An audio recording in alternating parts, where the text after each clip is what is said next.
Esse é o Ancapsu e nós vamos falar sobre a situação na Ucrânia hoje, dia 22 de maio de 2023, são 8 horas da manhã aqui no Rio de Janeiro, 2 horas da tarde lá em Kiev, no momento que eu gravo esse vídeo, e a grande novidade do dia foi a invasão de Belgorod. É isso daí, se você olhar aqui nessa região aqui, Belgorod é essa cidade aqui russa, olha a quantidade de confusão que está acontecendo nessa região, também aqui em Shebekino.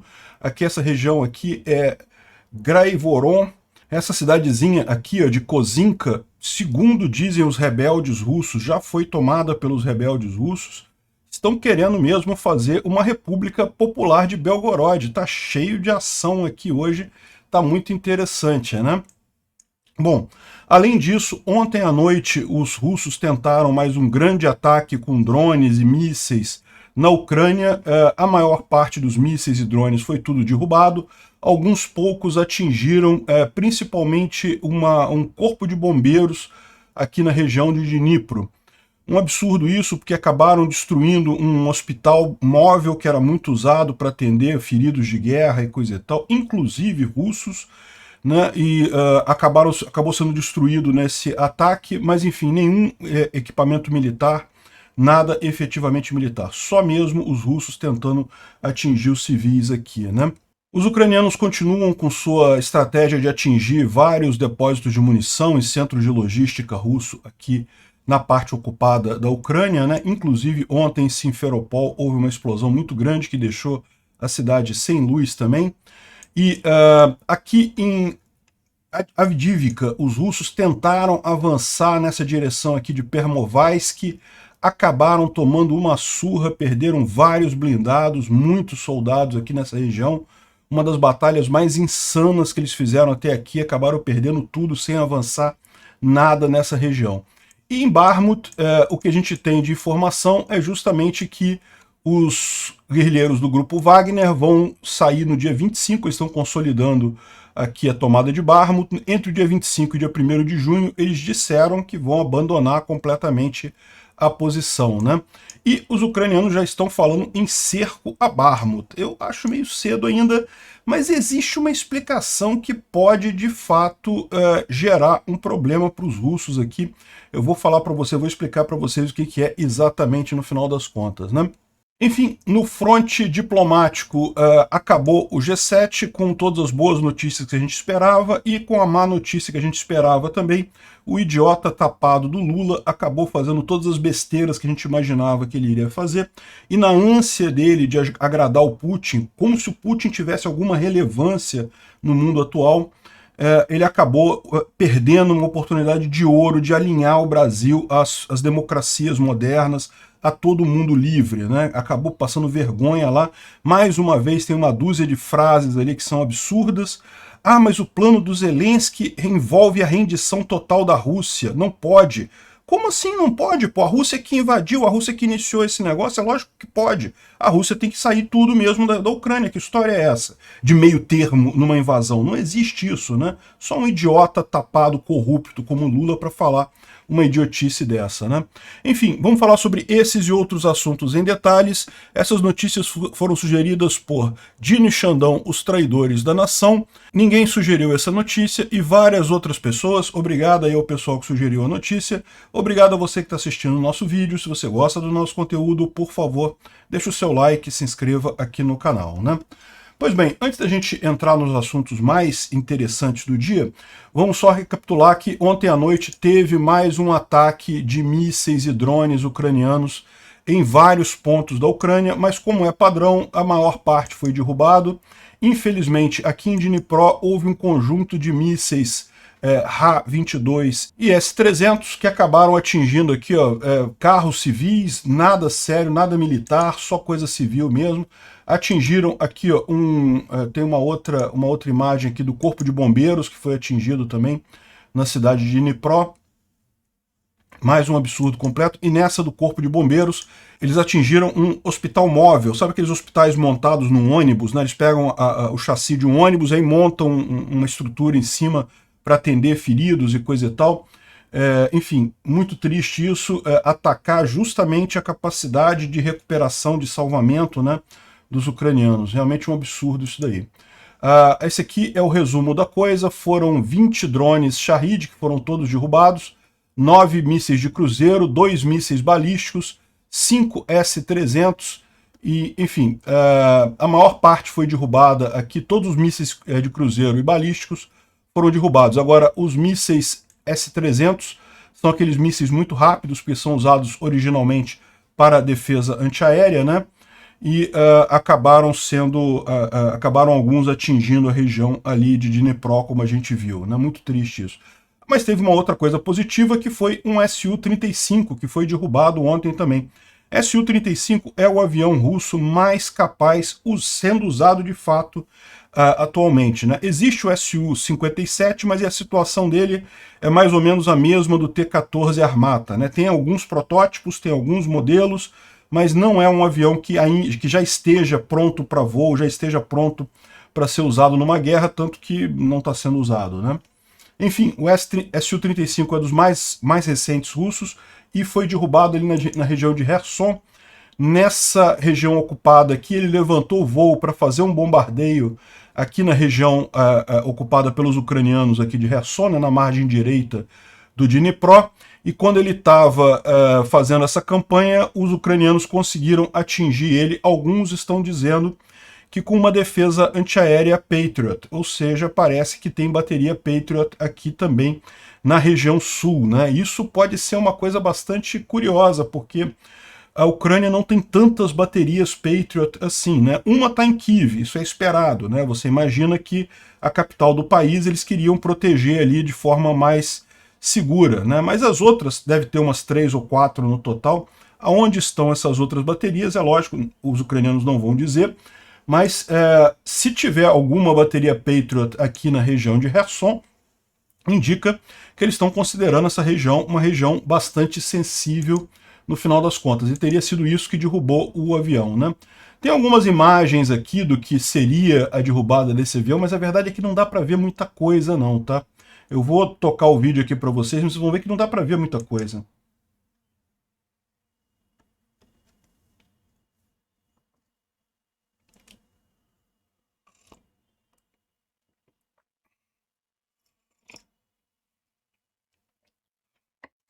Bom, pois é, como eu tô mostrando para vocês, não dá para ver nada, na verdade, né? Mas enfim, ele teria sido derrubado aqui nessa região, como a gente falou, a partir de ele estaria lançando uma bomba contra Bilozerka, que é aqui próximo a Kherson, quando foi atingido pela defesa antiaérea ucraniana, né? E, bom, segundo eles estão dizendo aqui, o avião, então, o Su-35 teria lançado esse míssil em direção a Bilozerka, e logo em seguida lançou flares, né, para não ser atingido, mas acabou sendo atingido e acabou caindo aqui no Mar Negro, né? Então, menos um Su-35, excelente notícia aqui em Kherson.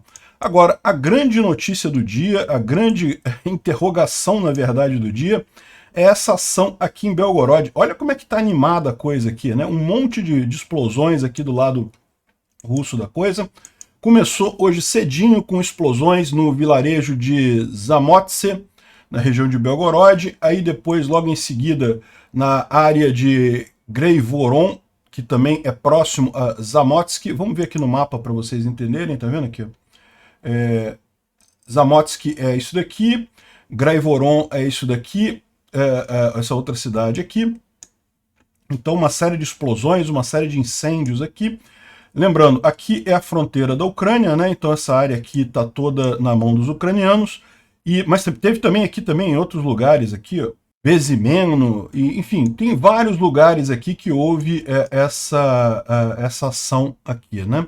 Várias explosões e coisa e tal, alguns estão dizendo que é ataque de drone. Agora esse daqui foi um ponto central, isso daqui é justamente o posto da guarda ali de Belgorod, na região de Kozinka, né? Kozinka é essa região aqui, ó, Kozinka, e aqui tem um posto da guarda, aqui ó, esse posto da guarda aqui, que é onde faz a fronteira. Evidentemente essa fronteira está fechada, não pode entrar russo para o lado de cá, nem ucraniano para o lado de lá, mas de alguma forma o pessoal entrou e a situação aqui nesse posto de fronteira, em Kozinka, é bastante grave. Dá para ver aqui, está tudo pegando fogo, E tem até imagens dentro do posto mostrando o posto todo quebrado e vários guardas mortos, motivo pelo qual eu não posso tocar esse vídeo aqui. Aparece um monte de guarda russo morto aqui no chão. O posto foi tomado pelos rebeldes, né? Mas aí que está a grande questão. Quem é que está fazendo isso? São os ucranianos invadindo a Rússia? E não, o que está dizendo aqui é a Legião Liberdade da Rússia. A gente já viu esse pessoal, eles já fizeram algumas incursões aqui em Briansk, aqui no norte, vocês lembram? Eles entraram, invadiram, fizeram um monte de coisa e tal. E agora parece que estão fazendo aqui em Belgorod. Esse pessoal, eles são russos. Vamos dar uma olhada no discurso deles aqui, ver o que eles estão dizendo, porque isso é meio importante. Tem que entender o que está acontecendo aqui, né? Ele está falando aqui, ó, nós somos russos, tal como você. Somos pessoas tal como você. Ou seja, o pessoal que está fazendo isso é russo, falando para russos lá em Belgorod, né? Nós queremos nossas crianças para crescerem em paz e serem pessoas livres, de forma que eles possam viajar, estudar e serem livres como um país livre. Mas isso não tem espaço na Rússia de Putin, apodrecida pela corrupção, mentira, censura, restrição de liberdade e outras repressões. Nessa Rússia em que a vida de uma pessoa significa menos que a carteira de um oficial. Na Rússia, onde uma linha de ferro separada está sendo criada para a residência do bunker do Putin, né, ao invés de reparar estradas nas regiões da Rússia, né? Um país ditatorial onde crianças são separadas de seus pais e por simplesmente pedir a paz, e adolescentes recebem sentenças de prisão perpétua, né? É hora de colocar um fim na ditadura do Kremlin. Obrigado a todos aqueles que nos suportam, para todos os que ajudaram com nossas doações e cigarros quando necessário. O seu suporte é aquilo que todo dia nos lembra do nosso objetivo final, que é a Praça Vermelha em Moscou. Sejam resistentes, sejam bravos, não fiquem com medo, porque nós estamos chegando em casa. A Rússia será liberada. Rapaz, o pessoal da Freedom for Russia tá realmente animado com isso daí, né? E estão causando um estrago lá, né? Parece que no Telegram já está um desespero completo dos russos com isso. E lutas aqui, lutas ali, muito barulho que só tem um objetivo, causar pânico e desinformação e coisa e tal. Alguns repórteres públicos dizem que isso daí é uma transição para o lado de partisãos do pessoal militar nas unidades da região de Belgorod. Olha o que está dizendo aqui. Estão dizendo que algumas unidades militares da região de Belgorod estão aderindo a este movimento, né? Eu não sei, acho que está muito cedo para isso, mas enfim. O pessoal... Esse aqui é o prefeito de Belgorod dizendo que não está acontecendo nada demais, que está tudo calmo, fica todo mundo calmo, não tem nada demais e coisa e tal. Só a necessidade dele convocar um monte de gente para uma reunião desse tipo de emergência já mostra que não está tão normal assim no final das contas, né? O que ele está querendo dizer é que não tem nada demais, não tem nada acontecendo, mas a questão é que a situação está bastante crítica. Em outro momento ele fala aqui, que tem dúzias de feridos e mortos, e existem notícias que são bastante perturbadoras na região de Grey-Voron, ou seja, os caras tentando tranquilizar todo mundo, dizer que está tudo tranquilo e coisa e tal, mas ao mesmo tempo dando notícias que não faz muito sentido, né? Notícias bastante graves, assim, no final das contas. Nesse momento, batalhas ferozes estão acontecendo do lado da fronteira com Belgorod, no vilarejo de Dronovka. Dronovka é aqui, mais ao norte, ou seja, além aqui da região de Grey-Voron, mais ao norte aqui também a situação parece que está complicada ali, né? Equipamento militar está sendo trazido de ambos os lados e muitos drones foram vistos no ar, né? O outro diz aqui que os ucranianos lançaram um ataque massivo de mídia na região de Belgorod, né? Rorroz é um apelido depreciativo que os russos usam contra os ucranianos, né? Todos os canais de Telegram estão mostrando várias imagens de, segundo eles dizem aqui, degenerados que fugiram da Rússia e estariam envolvidos. palhaços que tiram fotografia com o background de sinais, né, de placas de cidades na Rússia à medida que eles avançam, né? Então, peraí, das duas uma, ou é uma ofensiva de mídia, ou está acontecendo ofensiva mesmo e o pessoal só está publicando a coisa, né? E aqui várias indicações, aqui seria um dos pontos, Dronovka, né, onde está havendo muita batalha, e aqui seria a região em que os tanques estariam avançando, em Kozinka e Graivoron, nessa região aqui próximo a Belgorod, né? E olha só, apareceu uma chamada no Viber, né? O Viber é um Telegram ou WhatsApp, se você preferir, um programa equivalente a esse, que é comum lá na Rússia, muito usado lá na Rússia. Aliás, mas funciona aqui no Brasil também, tá? Se quiser usar o Viber, você consegue. Existe um aviso no Viber sobre evacuação em direção a Moscou. Avisem as pessoas para não entrarem em pânico, né? Ou seja, evacuação em direção a Moscou é uma coisa que dá um certo pânico mesmo, né?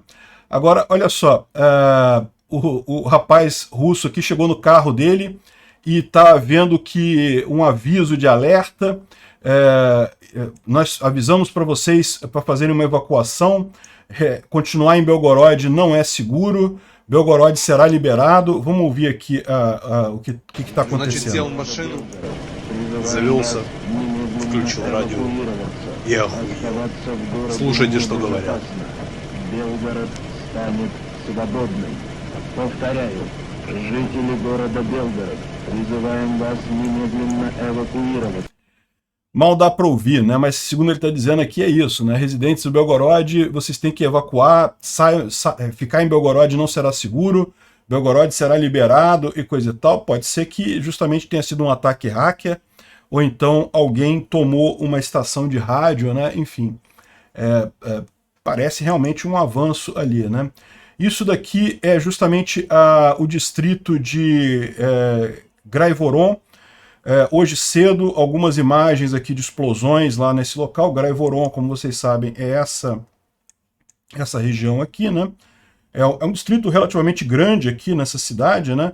E segundo eles estão dizendo, essa Kozinka aqui já está tomada pelos rebeldes, né? Já foi tomada e agora estaria o ataque aqui em Graivoron, né? E Graivoron, Belgorod está um pouquinho mais para cá, mas enfim, é um distrito bem significativo esse daqui em termos de tamanho, e as imagens das explosões são bastante significativas ali na cidade, né? Segundo o pessoal está dizendo, isso daqui não, que a defesa antiaérea está funcionando, que o que aconteceu foram alguns foguetes que caíram em jardins e coisa e tal. Mas não está aparecendo isso não, tem umas explosões bem significativas aqui, né? Não está aparecendo o resto de foguete caindo não, mas enfim. Assim, e está sem eletricidade na região de Belgorod, acabou a luz na região toda ali, né?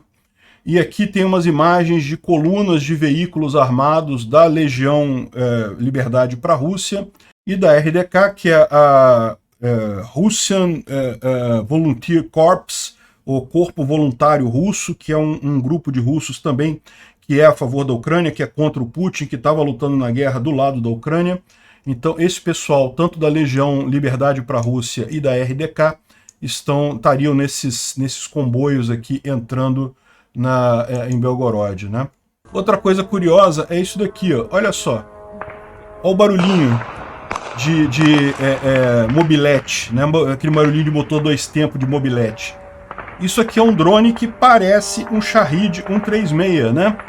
Só que olha só, é um drone ucraniano novo. Olha que coisa, né? Quem imaginaria? Os ucranianos, vocês sabem, lógico que eles tiveram acesso aos drones iranianos, né, que foram usados contra eles e provavelmente já fizeram drones similares para usar contra os russos, estão usando nesse evento, né? E o barulho de tiros que você ouve são os russos tentando derrubar esse drone na base do tiro, né?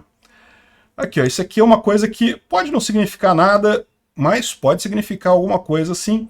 Pela primeira vez um mapa tá mostrando aqui, ó, que tem uma zona cinzenta dentro da Rússia, não está controlada pelos ucranianos ainda, mas é uma zona cinzenta dentro da Rússia aqui, ou seja, tá vendo aqui a Kozinka, que foi onde atravessou justamente o posto policial aqui, Graivoron aqui nessa região, que está sendo também muito atacada, ou seja, pela primeira vez tem um pedaço de território aqui em disputa dentro da Rússia e não dentro da Ucrânia, né? Pela primeira vez nessa guerra.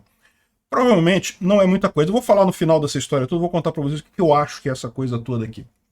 Mas, de qualquer forma, pode ser que não, pode ser que realmente seja um movimento significativo. Por quê? Porque uma das coisas que o pessoal está falando é justamente o seguinte: os russos botaram todas as tropas deles para aqui em Zaporizhia, aqui em Bakhmut, nessa região toda aqui, para proteger da contraofensiva ucraniana, né? E entre aqui e Moscou, na verdade, ficou muito pouca coisa. Então talvez, na verdade, fosse mais rápido para os ucranianos mesmo entrarem aqui e irem até Moscou do que tentar a contraofensiva nessa região aqui. Não sei, mas tem gente dizendo que seria isso mesmo. Que a possibilidade de um avanço por aqui, pegando Kursk, Belgorod e avançando em direção a Moscou, não seria uma coisa totalmente impossível, não. Por quê? Porque os russos tiraram todas as tropas deles de qualquer defesa que tem em qualquer lugar para botar ali na região da Ucrânia, né? Outra coisa que eles podem alegar, que seria uma coisa bastante crítica, não sabemos se isso realmente vai acontecer ou não, mas que essa região aqui, ó, a 4 quilômetros dessa região que foi invadida, supostamente invadida pelos ucranianos, existe um silo nuclear russo. Existe uma unidade nuclear aqui, né? Então, a Legião Liberdade da Rússia, se eles avançarem só mais 4 quilômetros adiante, eles podem tomar uma base nuclear russa que tem parte do arsenal nuclear russo. Ou seja, hoje, mais à noite, pode ser que a Ucrânia volte a ser uma potência nuclear. Será que tem essa possibilidade? Aí você fala, poxa, mas por que a Rússia botaria bases nucleares tão perto aqui da fronteira com a Ucrânia, né? Bom, é importante lembrar que a Rússia nunca achou que haveria possibilidade de fato de invasão da Ucrânia em direção à Rússia, né? Nunca houve essa possibilidade de fato. Eles sabiam disso. Eles ficavam falando que a OTAN pode querer invadir a Rússia e coisa e tal, mas isso era só papo deles mesmo, eles sabiam que não tinha essa chance. E por outro lado, quanto mais perto da Europa estão esses mísseis, mais efetivos eles são, né? Essa região aqui é particularmente próxima aqui da Eslováquia, da Hungria, da Polônia. Então, no final das contas, é uma posição realmente bastante interessante para ter mísseis nucleares aqui. E talvez não seja nem por acaso que os ucranianos escolheram exatamente essa posição aqui para avançar e não outra posição aqui qualquer. Poderiam ter avançado por Shebekino, né? Ontem já teve ataque aqui em Shebekino, teve também coisa em outros lugares aqui de Belgorod, mas eles avançaram por aqui justamente pela proximidade com a base nuclear que tem nessa região, né? Agora, o que será isso daqui? Será realmente que a Ucrânia resolveu invadir a Rússia e dar um troco, né? Criar a República Popular de Belgorod? Porque aparentemente é isso que está acontecendo, né? O pessoal, justamente os rebeldes russos entrando aqui com o apoio da Ucrânia, que foi basicamente o que a Rússia fez para invadir Donetsk e Luhansk, né? Pegou uma meia dúzia de ucranianos insatisfeitos, botou todo o armamento, criou todo o movimento militar para tomar a região e está fazendo isso, né? Pode ser que seja isso que esteja acontecendo? Pode ser, não vou descartar não. Como eu falei, uma das possibilidades estratégicas para a Ucrânia é justamente invadir Belgorod, Kursk e outras regiões aqui para tentar fazer uma troca, né? Já que o pessoal quer que seja trocado, que seja um acordo de paz, então beleza, invade um monte de coisa aqui e depois faz a troca, destroca tudo, todo mundo volta ao território original. Isso é uma possibilidade, sem dúvida alguma. Agora, eu acho que é mais do que isso. Eu acho que, na verdade, a ideia deles aqui é justamente, mais uma vez, forçar os russos a jogar tropas mais para o alto aqui. Repara como é que eles estão fazendo um caminho, né? Eles fizeram aqui, mantiveram o ataque, fizeram um ataque em Bakhmut, né, nos flancos em Bakhmut, para forçar os russos a trazer as tropas que estavam aqui em Zaporizhia para Bakhmut. Aí agora estão fazendo aqui em Belgorod para forçar essas tropas que estão aqui para vir aqui para Belgorod para proteger a região. Então o que eu acho que é isso daqui? É na verdade uma estratégia de distração ucraniana. O que eles querem é reforçar a segurança russa ali na região, mostrar para os russos que eles têm que cuidar com a região ali, tem que mandar tropas para lá, e com isso é menos tropas que eles têm aqui na região que realmente interessa para os ucranianos. Eu não sei, assim, pode ser que realmente que eles resolvam invadir a Rússia e estariam perfeitamente justificados nisso. A Rússia que começou essa agressão, uma agressão equivalente é perfeitamente justificada dentro da violência retributiva. Agora, me parece que o mais lógico seria isso, eles fazerem essa ação. Por que eu digo isso? Olha só o que me leva a pensar nisso. Justamente toda essa publicidade que estão fazendo em cima desse ataque, está saindo tudo quanto é jornal, todo mundo falando. Se fosse um ataque que eles pretendessem de fato criar a República Popular de Belgorod, né, uma república separatista dentro da Rússia, eles fariam isso de forma muito mais silenciosa, de forma muito mais quieta, né? Enfim, vamos ver o que vai acontecer, vamos ver se dá certo esse movimento, né? O que acontece, né? Bom, outras notícias, incêndio em Moscou. Parece que tem um grande fogo no comissariado militar de Moscou, um prédio militar lá em Moscou. Um grande incêndio. Não dá para saber, provavelmente foi algum acidente, né? Não tem jeito, né? Aqui também a região de Sverdlovsk, na Rússia, mais incêndio florestal, chega a estar atrapalhando os trens que estão passando lá, um grande incêndio florestal mesmo naquela região lá. E também aqui em Voronezh, na Rússia, uma subestação acabou pegando fogo. É uma estação próxima de uma planta de energia elétrica, e com isso a eletricidade caiu nessa região de Voronezh, na Rússia, né? Agora, o que teve de ataque mesmo, esses incêndios aqui pode ser acidente, pode ser sabotagem também, é verdade, mas é longe da Ucrânia. Agora, o que aconteceu aqui foi aqui em Simferopol. Simferopol, vocês sabem, fica aqui na parte ocupada da Crimeia, e houve uma grande explosão causando um blackout na cidade, né? Vamos ver aqui, ó, esse aqui é alguém no trânsito lá, mostrando o momento da explosão. Tá vendo? Lá atrás dá pra ver o momento da explosão, e dá pra ver que as luzes apagam também na parte de trás, tá vendo? Aqui também dá pra ver aqui uma grande região de Simferopol às escuras, depois da explosão lá atrás. Aqui também a explosão, a grande explosão, e muita coisa às escuras aqui. Ou seja, provavelmente alguma subestação elétrica ou alguma usina de geração de energia elétrica foi atingida nessa região, com o objetivo justamente de dificultar a logística russa ali, né? Aqui, ó. As luzes estão apagadas em Simferopol. Muita coisa apagada ali mesmo. Também teve um grande ataque em Enakievo, aqui próximo a Donetsk, né? Donetsk está aqui nessa região, Enakievo é aqui. Essa cidade tem sido seguidamente visada pelos ucranianos, provavelmente porque ela está sendo usada pelos russos como transporte de pessoal e como rota de logística aqui, né?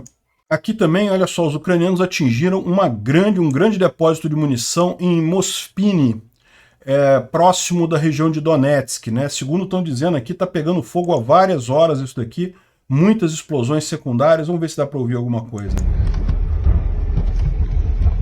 Там же склады, ёбаный урод. Dá para ver um monte de explosão secundária assim. Mospini é aqui, ó, é perto aqui de Donetsk, aqui, ó, Mospini. Essa região aqui, atrás de Donetsk aqui. Como vocês sabem, toda essa região aqui é muito usada pelos russos como logística, né, como hub logístico. Aqui, mais uma imagem do exército ucraniano aqui se preparando para alguma coisa. O mais provável é que isso aqui seja treinamento, não seja nem preparação para avanço propriamente dito, mas já dá para ver aqui muitas formações ucranianas aqui se preparando para a contraofensiva, né? Estamos todos ansiosos para ver o início efetivo dessa contraofensiva. Em termos militares, ontem teve, parece que, uma grande tentativa de avanço russo aqui próximo a Avdiivka. Avdiivka, vocês sabem, essa cidade aqui, que é controlada pelos ucranianos, os russos estão tentando tomar essa cidade há muito tempo, e particularmente estão tentando cercar a cidade, né? Fechar o cerco aqui. Essa ameaça de fechar o cerco já esteve mais elevada, já esteve mais contundente. Hoje em dia já está parado isso daqui há um tempão. O que os russos conseguiram mesmo foi Krasnohorivka e Kamianka. O resto não teve nenhuma mudança, né? De qualquer forma, parece que eles estão tentando agora um avanço aqui em Pervomaisk. Pervomaisk pode ser justamente uma ideia de tomar isso daqui para vir por aqui e aí tentar fechar o cerco nessa região aqui também, né? Enfim, eles tentaram ontem um avanço nessa região e o Reporting from Ukraine estava explicando aqui que foi uma das piores estratégias possíveis, né?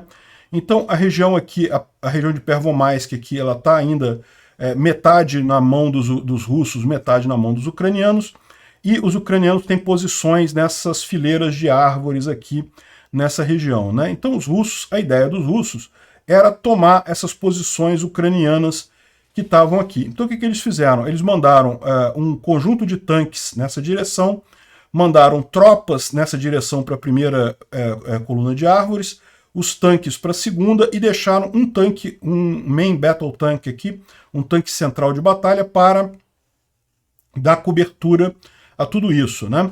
Só que os ucranianos perceberam a coisa, chamaram a artilharia em cima do tanque principal, destruíram o tanque que estava dando apoio a eles, e aí em seguida abriram fogo de metralhadora contra as tropas que estavam se aproximando a pé aqui, mataram todas os 40 soldados russos que estavam vindo nessa direção, e aí depois, quando os tanques, ou quando esses blindados aqui, isso aqui não necessariamente são tanques, tá? São blindados, chegaram aqui na segunda linha ucraniana, os ucranianos fizeram a festa, porque tinha gente aqui, tinha gente aqui, tinha gente aqui, e no final das contas destruíram todos os 4 blindados, né? Tem aqui a imagem disso daí, e basicamente é isso, né? Mataram o tanque aqui, destruíram completamente, e o ponto aqui foi uma tentativa de avanço tão mal planejada que o pessoal está se perguntando que diabo que eles estavam pensando nisso daqui, né? Qual foi a ideia do pessoal para fazer uma tentativa tão patética assim? Enfim, os russos perderam mais um monte de gente aqui também, né? Bom, além disso, ontem parece que teve a confirmação, a gente já falou no vídeo de ontem, né, da captura de Bakhmut. Ainda tem algumas casinhas do lado de fora ali que ainda estão sob o controle dos ucranianos, sim, ainda tem, mas a verdade é que, de forma geral, Bakhmut já está na mão dos russos, né? Agora, a informação é que o Prigozhin falou que entre dia 25 de maio e 1º de junho, ou seja, mais adiante aí na semana que vem, eles vão começar a sair no dia 25 de maio, que ele espera que no dia 1º de junho não tenha mais nenhum soldado do grupo Wagner ali em Bakhmut, né? Mas isso, lógico, se o exército russo não proibir eles de fazerem isso, né? Vai ser curioso ver isso daí, o que vai acontecer a partir daqui. Olha só, no Kyiv Independent saiu uma fala do general Sirki, que é o general responsável lá por Bakhmut, dizendo que as tropas ucranianas continuam avançando nos flancos de Bakhmut e estão chegando próximos a um cerco tático de Bakhmut ali, né? Isso foi quem disse isso foi o Alexander Sirski, que é o responsável pelas forças ucranianas ali, né? Eu, sinceramente, não vejo isso, tá? Não tem evidências de que tenha realmente um cerco tático aqui. Mas existem algumas informações de que realmente houve um grande ataque em Klishivka, está acontecendo nesse momento, e é muito provável que os ucranianos retomem Klishivka. E se você olhar o caso aqui, ó, se tomar Klishivka e chegar aqui a Odradivka, nessa outra estrada aqui, de fato isso pode gerar um problema bastante sério para os russos, né?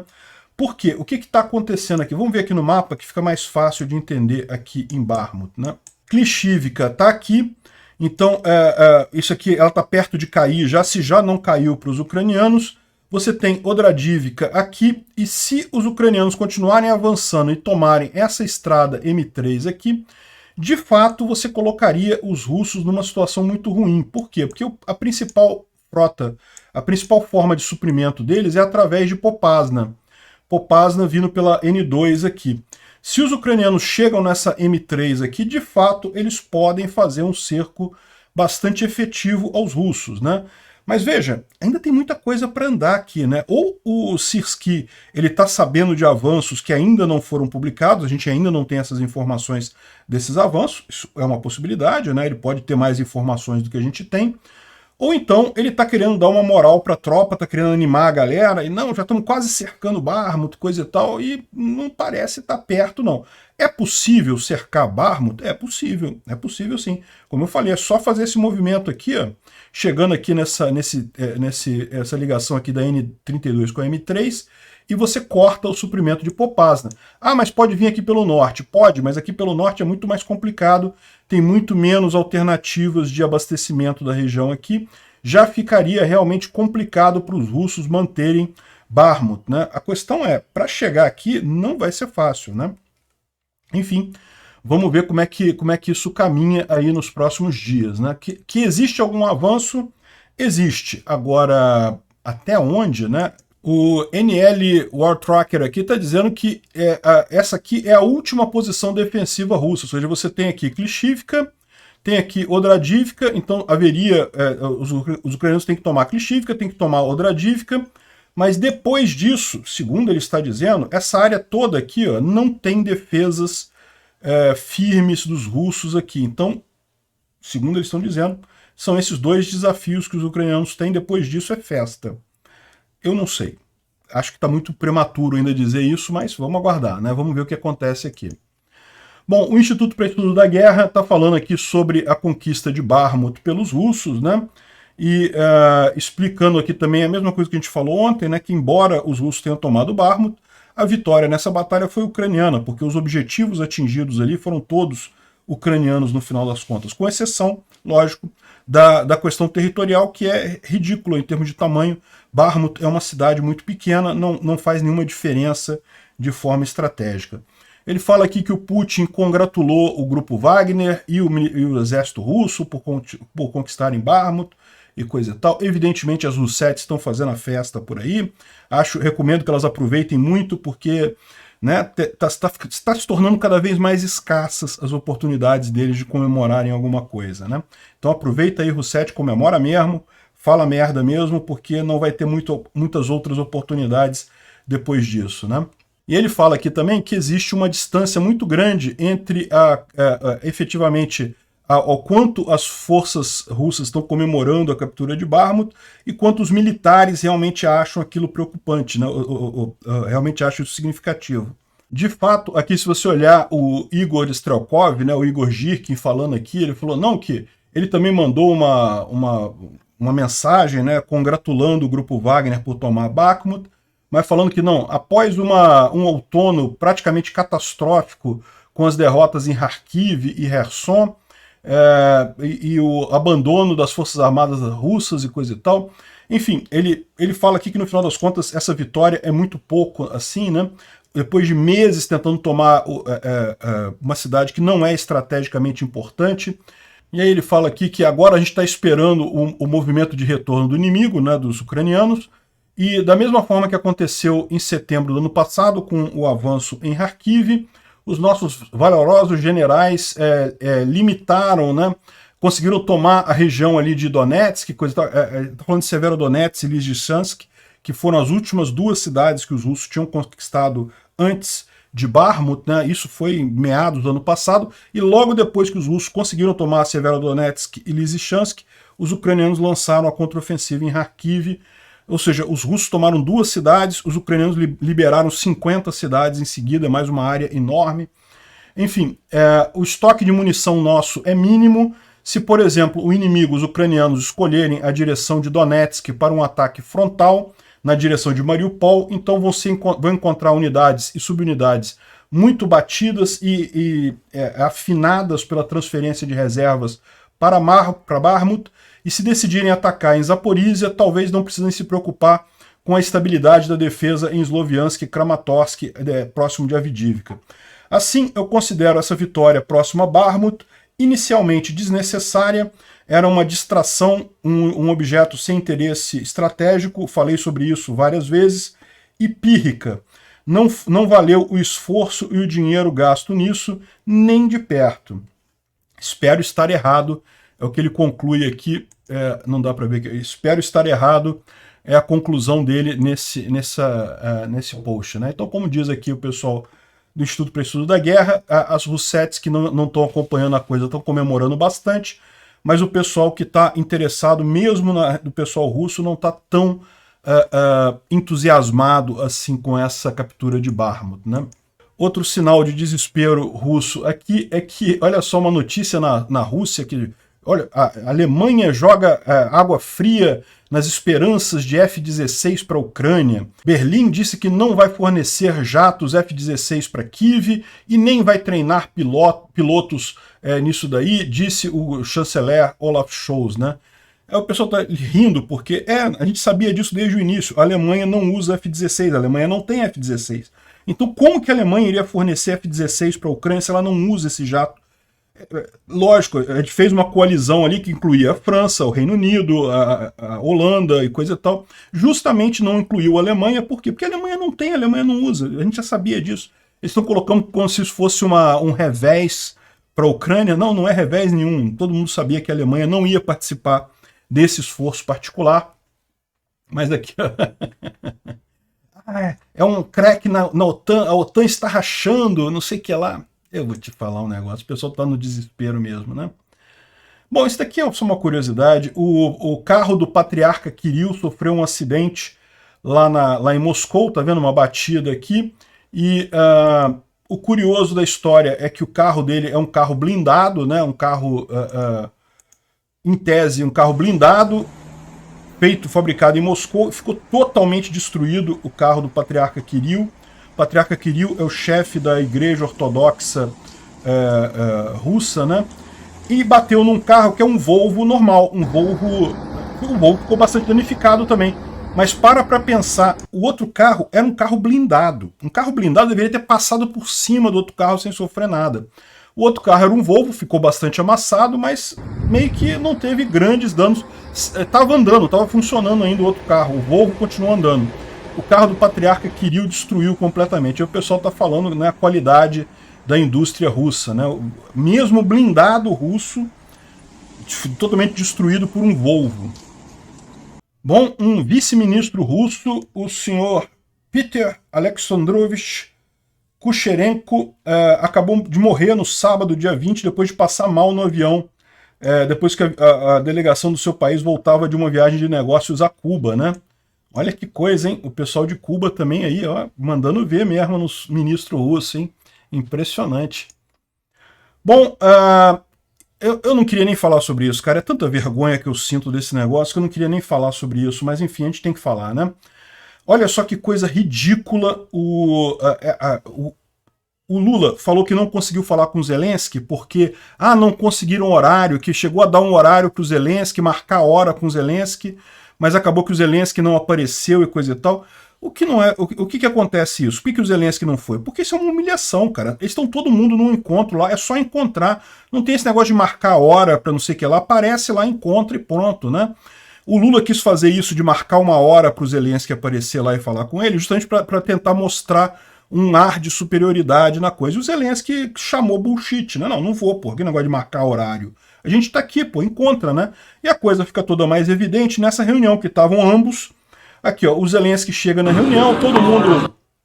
O Zelensky chega na reunião, todo mundo falando com ele, coisa e tal, cumprimentando, Olaf Scholz, o cara lá do Japão, todo mundo...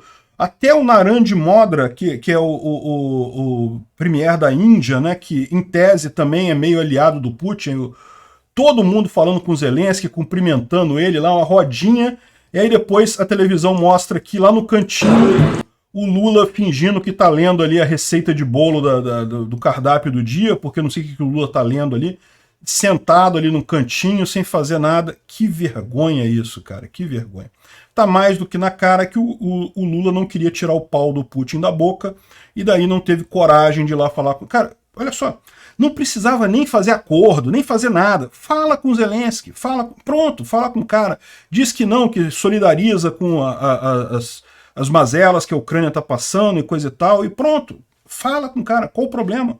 Não, mas o Lula ficou lá com o pau do Putin na boca, né? Não quis fazer isso. Aí o New York Times trata o Lula como um aliado próximo da Rússia. Mas é óbvio. E olha só, e não podem nem acusar, nem dizer que o Lula, não, o Lula mudou, o Lula resolveu se aliar à Rússia. Eu avisei antes da eleição, o pessoal estava reclamando do Bolsonaro, eu também critiquei o Bolsonaro pela posição do Bolsonaro antes na questão da guerra, antes da eleição, mas eu avisei, eu falei, Lula é muito pior que Bolsonaro. Lula é alinhamento automático a esse pessoal da esquerda ditatorial mundial, né? Lula ama uma ditadura, ele acha que é o governo que resolve os problemas, então se um ditador começa a querer resolver a sociedade dele, é o modo de pensar dos comunistas mesmo, né? Não eu, um ditador benevolente, vou fazer todos os problemas, vou resolver tudo e coisa e tal. Eles não percebem que o governo só atrapalha, o governo tem que deixar a sociedade, porque a sociedade sozinha resolve os problemas, o governo só atrapalha. Enfim, eu avisei, não podem dizer nada, eu avisei. O Lula é muito pior que Bolsonaro nesse aspecto também, né?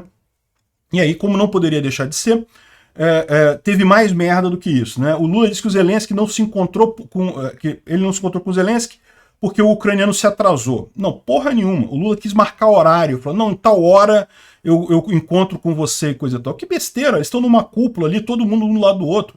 O Narendra Modi lá encontrou com ele, falou, o cara da Indonésia também é a mesma situação, também é aliado do Putin, foi lá e se encontrou e coisa e tal. E o Mário Sabino apontou isso de forma muito clara, que o Zelensky desmascarou o Lula no palco internacional. Ficou claro para todo mundo que Lula é putinista, é um amante da Rússia, está do lado da Rússia. Não tem porcaria nenhuma de plano de paz do Lula, não tem nenhuma pretensão de ajudar em alguma coisa. O que o Lula quer é a vitória do Putin. O que ele quer é que a Ucrânia se renda, entregue territórios ou parte dos territórios e o Putin fique bem. É isso que o Lula quer. Eu não entendo porquê, mas é isso que o Lula quer. Um absurdo completo. Ficou desmascarado, ficou óbvio para todo mundo que Lula é uma Roussete. Muito pior que Bolsonaro, diga-se de passagem. Aí, como não podia deixar de ser, o cara ainda falou merda ainda. Olha só. Ele subiu o tom sobre Biden e disse que o discurso de ir para cima do Putin não ajuda. Como não ajuda? O Putin é o agressor, cara. O Putin invadiu um país, tem que ir para cima do Putin. O Putin é o cara que está errado. É lógico que tem que ir contra o Putin. Não tem esse negócio de, mas ele começou a guerra sem querer. Não, ele foi lá invadir um país. Que história é essa? Cara, é ridículo esse tipo de coisa, né? Porque não tem nenhuma lógica, não tem nenhuma visão lógica que permita chegar nessa conclusão dele, a não ser que ele ama o Putin de paixão, quer dar o cu pro Putin, e aí ele faz que quer que o Putin ganhe, para depois poder botar o Lula de 4 e enrabar ele. Só pode ser isso que o Lula sonha todos os dias, né? Aí aqui, olha só, nem Putin nem Zelensky querem a paz. Não, o Putin não quer a paz, porque se o Putin quiser a paz, é fácil, é só tirar os soldados da área ocupada da Ucrânia. A paz se faz imediatamente. Então não, o Putin não quer a paz, o Zelensky quer. A única forma de se ter paz é justamente fazer o que Zelensky está fazendo, que é expulsar os soldados russos da área ocupada na Ucrânia. Porque a gente já viu, vídeo 2014, que se fizer acordo de paz, cessar fogo e coisa e tal, isso só está adiando o problema, não está trazendo paz, está adiando o problema. Mais adiante, a Rússia vai tentar invadir a Ucrânia novamente. Então a única forma de ter paz de fato é o que o Zelensky está fazendo. Então tá errado, o Lula. O Putin não quer a paz, o Zelensky quer. O Zelensky quer a paz, certamente está agindo nesse sentido, né? Aqui também o Oliver Stucknell também está falando aqui da manchete do Estadão, que diz que mas a proposta de paz da Ucrânia é rendição da Rússia. Exatamente, isso é o correto. Por quê? Porque foi a Rússia, a porcaria da Rússia, que invadiu a Ucrânia. Então, no final das contas, o que tem que acontecer é isso mesmo, a Rússia tem que sair da Ucrânia. Que história é essa? Que outra possibilidade de paz que existe nesse caso, né?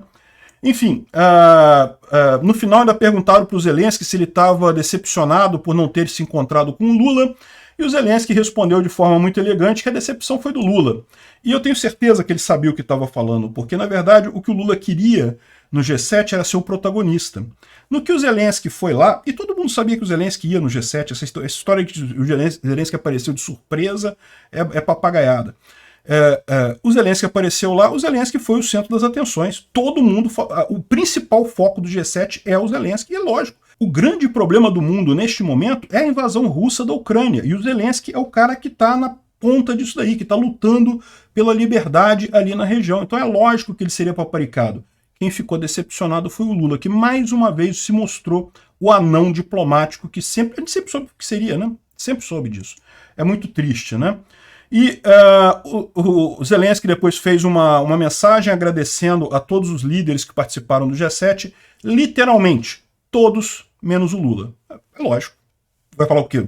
O Lula foi o único. Nem a Índia, nem a Indonésia, que estão também ligadas à Rússia, nem elas adotaram uma política tão pau do Putin na boca quanto o Lula. É muito triste isso. Obrigado por assistir o vídeo até o final.